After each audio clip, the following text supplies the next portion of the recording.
Okay.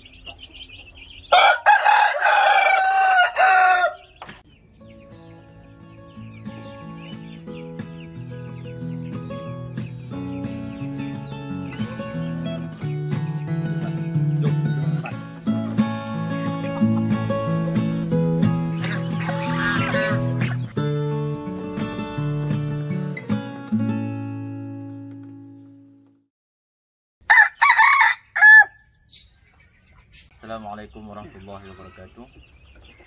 Saya Afiq daripada Kedah.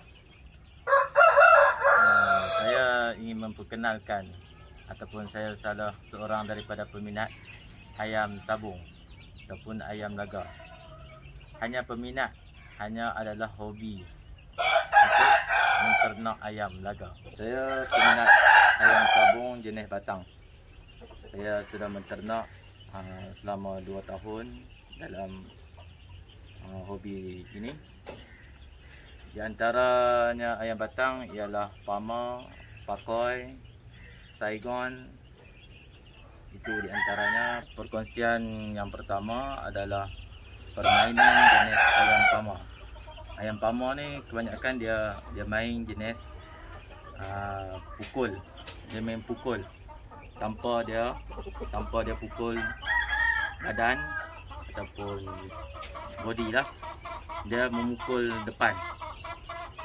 Dan Parma ni banyak jenis, antaranya Parma Ghostan, Parma IQ, Parma jalan.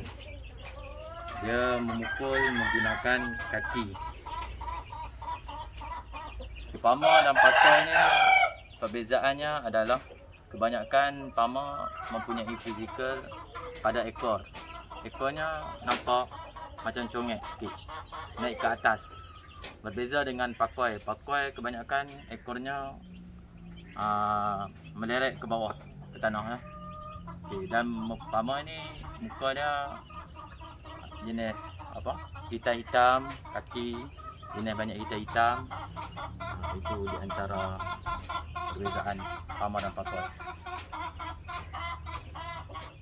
Okay. Ini antara sisik Parma. Dia mempunyai antaranya sisik, adalah sisik patah. Ini antaranya sisik patah. Sisik patah.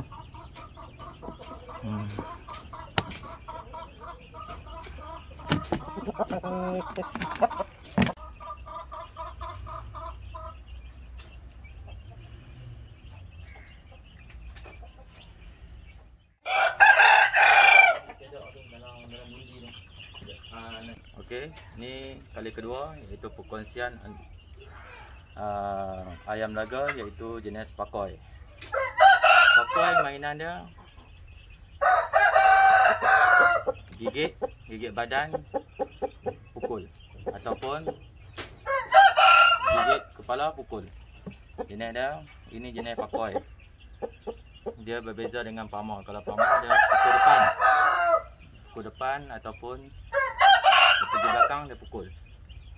Lain dengan Pakoi. Pakoi dia gigit badan, belakang, kepala, dia pukul. Pakoi mempunyai badan yang besar, ekornya lurus. Kebanyakan ekornya lurus, bukan macam Parma. Parma dia ekor dia congek.